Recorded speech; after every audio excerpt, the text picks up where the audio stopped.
हुए थे, उससे नीचे कोई बात नहीं किया करते थे। मारने और मरने से नीचे कोई बात नहीं हुआ करती थी।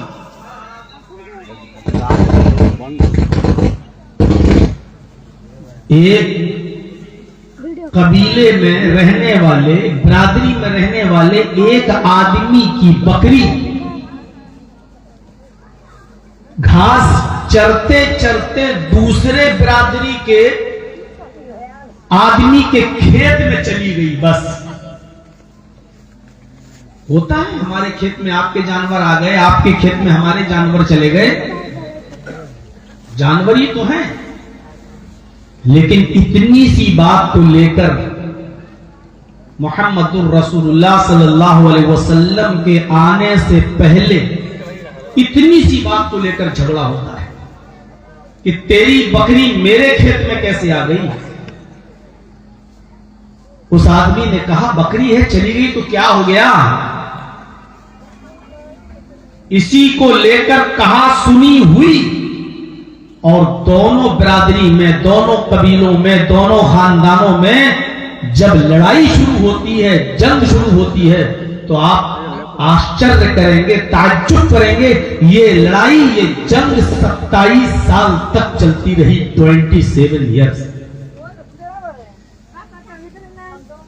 सिर्फ एक बकरी के दूसरे बिरादरी में चले जाने, उसके खेत में चले जाने से, जबकि बकरी को उसने मारा नहीं था, काटा नहीं था।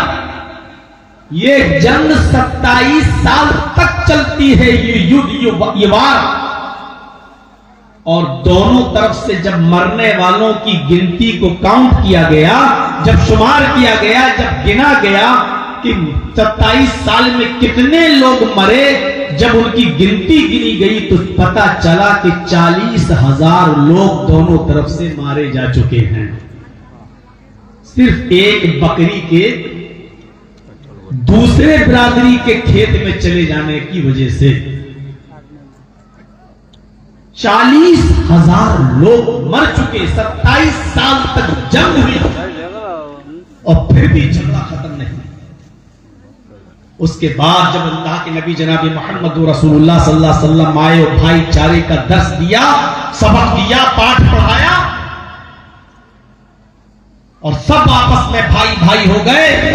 जो लोग जानवरों के लिए लड़ा करते थे, वो लोग एक दूसरे के लिए अपनी जान देने लगे, एक दूसरे के लिए अपनी जान देने लगे। खुद भूखे रहने लगे, लेकिन भूखों को खाना खिलाने लगे।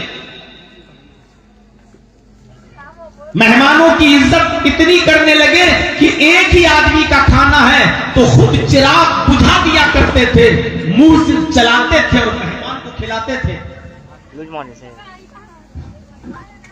मेहमान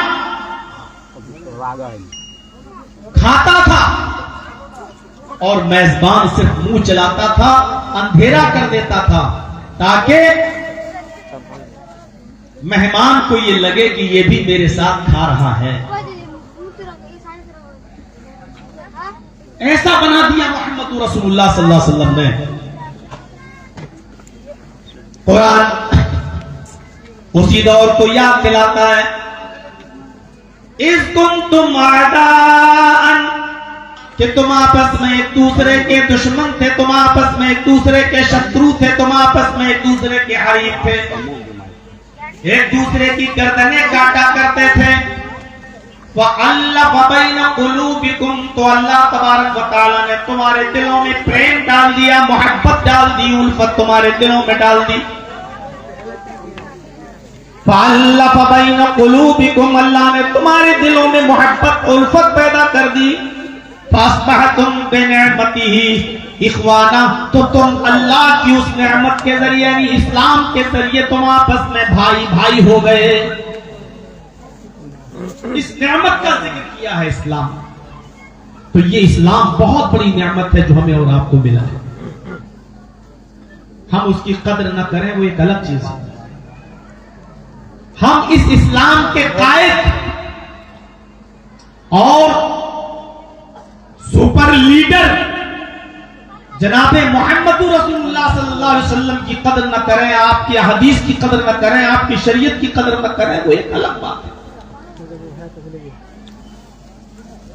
जिस कौम के पास एक एक्सपर्ट डॉक्टर हो और जो जनरल हो, हर बीमारी का इलाज करता हो, उस डॉक्टर की कौम झोला छाप डॉक्टरों से अपना इलाज करा रही हो, इससे बड़ी बेगैरती और इससे बड़ी जिहालत क्या हो। जिस कौम के पास एक्सपर्ट डॉक्टर हो, मोहम्मद रसूलुल्लाह सल्लल्लाहु अलैहि वसल्लम, जो हर मर्ज का इलाज करते हो, और उस डॉक्टर की, उस नबी की उम्मत उस एक्सपर्ट डॉक्टर को छोड़कर बहरूपियों के पास जा रही हो, झोला छाप डॉक्टरों के पास जा रही हो और उनके बताए हुए कारनामे कर रही हो, शादियों में, समाज में, इलाके में,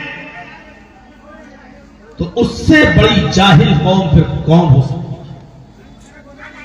इससे बड़ी हमारी महरूमी और क्या हो सकती है?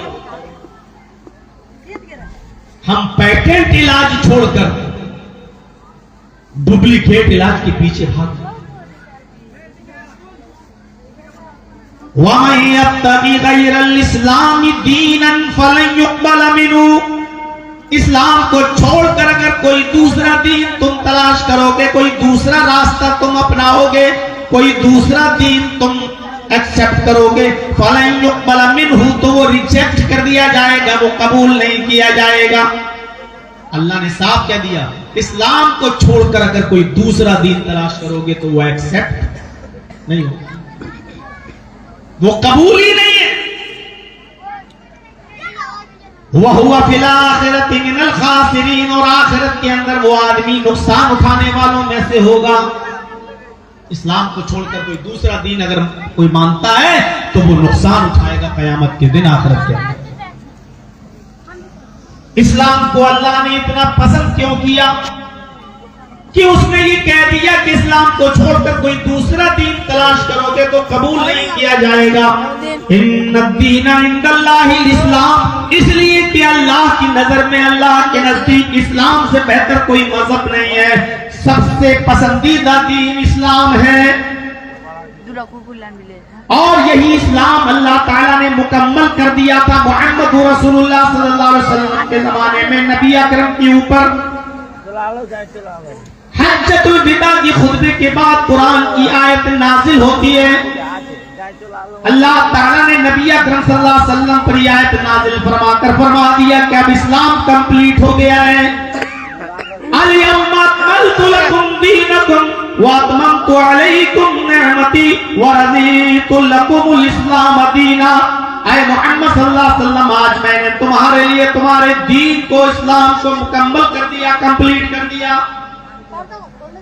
व अतममतु अलैकुम निअमती, और अपनी नेमतों का इत्माम कर दिया, अपनी नेमतें भी पूरी कर दी। व रज़ीतु लकुमुल इस्लाम दीना, और मैं तुम्हारे इसी दीन इस्लाम से राजी और खुश हो गया। ये इस्लाम मुकम्मल हो चुका। नबी अकरम के जमाने में मुकम्मल का मतलब समझते हो? अब इस इस्लाम में किसी चीज की ना कोई कमी रह गई है और ना ही इसके अंदर किसी चीज का इजाफा किया जा सकता है, बढ़ाया जा सकता है। जितना मोहम्मद रसूलुल्लाह ने दिया है बस वही इस्लाम है। अगर कोई शख्स नबी अकरम सल्लल्लाहु अलैहि वसल्लम के इस्लाम के मुकम्मल हो जाने के बाद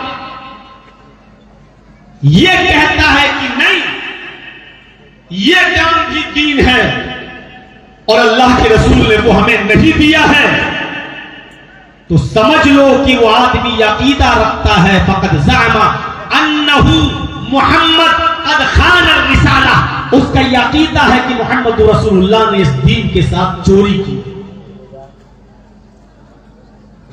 जो चीज नबी ने नहीं दी और हम उसको दीन समझ के करें, तो इसका मतलब यह है कि वो ये समझ रहा है कि मोहम्मद रसूलुल्लाह ने दीन के साथ खयानत की है। ये चीज नबी के बाद जो हम दे रहे हैं वो दीन है, ये समझ रहा है। न इसमें कमी हो सकती है, न इसमें बढ़ोतरी हो सकती है। वातमाम तो अलैकुम नेमती, हमने अपनी नेमतों को भी पूरा कर दिया। जितनी चीजें हलाल होना थी वो हलाल हो गई, जितनी चीजें हराम होना थी वो हराम हो गई। अब कोई चीज जो हलाल हो चुकी कोई हराम नहीं कर सकता, जो हराम हो गई उसको कोई हलाल नहीं कर सकता। अब हलाल और हराम सबको मुकम्मल कर दिया गया है। लिहाजा चोरी हराम है वो हराम रहेगी, डकैती हराम है वो हराम रहेगी, जुआ हराम है वो हराम रहेगा। जो चोर की सजा पहले थी वो अब भी है। अस्सारिकु वस्सारिकतु फक्तऊ अयदियहुमा, चोरी करने वाले मर्द का और चोरी करने वाली औरत का हाथ काट डाला जाए। अभी इस तफसील में नहीं जाऊंगा कि कितनी चोरी हो, कौन सा हाथ काटा जाए, कितना काटा जाए। जो चीज गलत हो चुकी वो हो चुकी, कयामत की सुबह तक वो चीज अब जायज नहीं होगी। जो चीज हराम कर दी गई वो हराम रहेगी, कयामत की सुबह तक उसको कोई भी हलाल अब नहीं कर सकता। कंडीशन की बुनियाद है, लेकिन सूद किसी भी कीमत पर जायज नहीं है। आपको गवर्नमेंट मजबूर नहीं कर रही है कि आप सूद खाइए, आपको बैंक मजबूर नहीं कर रही है कि सूद लीजिए। देने के लिए तो मजबूर करती है। आपने लोन लिया है तो आपको सूद के साथ वापस करना होगा, लेकिन आपको मजबूर नहीं करती है बैंक कि आप जो है हमसे लोन लीजिए। इसलिए सूद भी हराम रहेगा, कोई भी कंडीशन सूद को हलाल नहीं कर सकती। सूअर हराम है, हराम रहेगा। अब कोई ये कहे कि मौलाना साहब अल्लाह के नबी के जमाने में सूअर को इसलिए हराम करार दिया गया क्योंकि सूअर गंदगी खाता था, लैट्रीन खाता था, और बहुत सी जगहों पर आज भी गंदगी खाते हैं। गंदगी खाने वाली चीज को हराम करार दिया। माफ कीजिएगा, गंदगी के खा लेने की वजह से कोई चीज हराम नहीं हुई। नदियों में और तालाबों में और समंदरों में तैरने वाली मछलियां भी मुर्दे और लाशें और कुत्ते और क्या क्या समंदर में और नदियों में बहता है, वो सारी चीजें खाती है मछलियां। तो क्या इन हराम चीजों के खाने की वजह से मछली के गोश्त को आप हराम करार देते हैं? सूअर को हराम करार दिया है। अब अमेरिका के अंदर और इंग्लैंड के अंदर जहां यहूदी और ईसाई लोग हैं, वहां सूअर को बहुत अच्छे और साफ सुथरे माहौल में पाला जाता है। जैसे आपके यहां मुर्गी का फार्म हाउस होता है, वहां उनको दाना डाला जाता है। 1-1.5-2 महीने में आपके उस चिकन को 1.5-2 किलो का कर दिया जाता है, साफ सुथरी चीजें खिलाई जाती हैं। ऐसे ही अमेरिका, कनाडा और इसी तरीके से जापान और फ्रांस और इंग्लैंड वगैरह में सूअरों के लिए बड़े बड़े फार्म हाउस खोले गए हैं और उनको बहुत ही साफ सुथरा खाना खिलाकर उनको बड़ा किया जा रहा है। अब कोई ये कहे कि मौलाना साहब अब सूअर गंदी चीज नहीं खा रहा है और साफ सुथरी और अच्छी चीजें खाकर उसको पाला जा रहा है, इसलिए सूअर हलाल है, तो वो दीन को बदलने की कोशिश कर रहा है, वो शरीयत को बदलने की कोशिश कर रहा है, वो मोहम्मद रसूलुल्लाह की जगह पर अपने आप को नबी बनाने की कोशिश कर रहा है।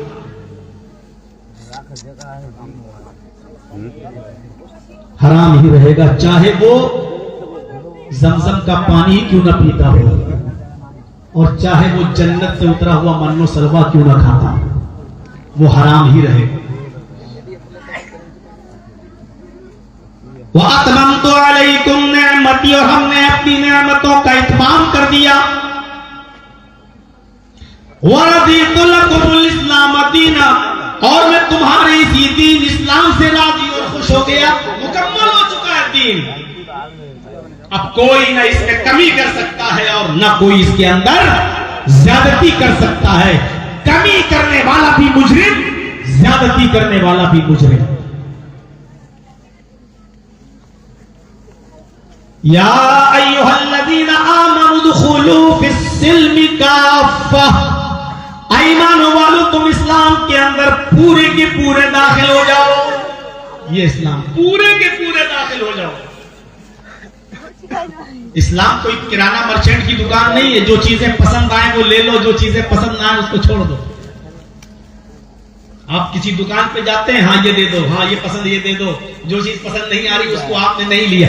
इस्लाम कोई किराना मर्चेंट की दुकान नहीं कि जो पसंद आए वो ले लो और जो पसंद ना आए उसको छोड़ दो। आपको इस्लाम की हर चीज लेना पड़ेगी, चाहे वो पसंद हो या ना हो। अगर उसकी इजाजत है तो आपको वो लेना पड़ेगा, और अगर मना किया है तो वो आपको छोड़ना पड़ेगा, चाहे वो आपकी कितनी महबूब चीज क्यों ना हो। लेकिन अगर अल्लाह के रसूल ने मना कर दिया तो आपको उससे रुकना पड़ेगा। हमें नबी अकरम की बात को मानना है, मौलवी की बात नहीं चलेगी। मौलाना साहब आज के इस दौर में ये हो रहा है तो हम कर सकते कि नहीं कर सकते? अरे दीन के अंदर सहाबाए किराम की अकल नहीं चली।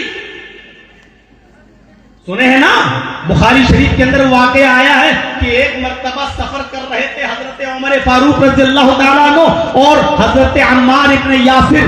अम्मार भी पुराने सहाबी हैं ओल्ड, और उमर भी पुराने सहाबी हैं ओल्ड। ये दोनों सफर कर रहे थे। सफर करते करते जंगल में पहुंच गए। अब कहने लगे रात काफी हो गई है, अब रात में अगर सफर करेंगे, खतरनाक जंगल है, डेंजर फॉरेस्ट है, अगर यहां से हम गुजरेंगे तो खतरनाक जानवर, डेंजर एनिमल्स हमें हमला कर सकते हैं, वार कर सकते हैं। चलो रात यही गुजार लेते हैं। रात में सो जाते हैं दोनों लोग। हजरत उमर ने अपनी चादर बिछा ली, हजरत अम्मार ने अपनी चादर बिछा ली, और दोनों लोग उसी जंगल के अंदर सो गए। और सुनिए, बहुत आसान और बहुत इजी उर्दू बोलने की कोशिश कर रहा हूं, अपनी बात तुम्हारे दिमाग में पैवस्त करने की कोशिश कर रहा हूं। बहुत दिन हो गए हैं, मैंने तो आपकी नब्ज पकड़ ली है कि आप सुनना क्या चाहते हैं। मेरे भाइयों, हजरत अम्मार अपनी चादर बिछा के सो गए, हजरत उमर अपनी चादर बिछा के सो गए, दोनों सो गए। सुबह उठते हैं फजर की नमाज पढ़ने के लिए, लेकिन दोनों सहाबी फजर की नमाज पढ़ने के लायक नहीं रहे। समझ गए हैं आप इशारा? दोनों को गुस्ल की जरूरत पेश आ गई।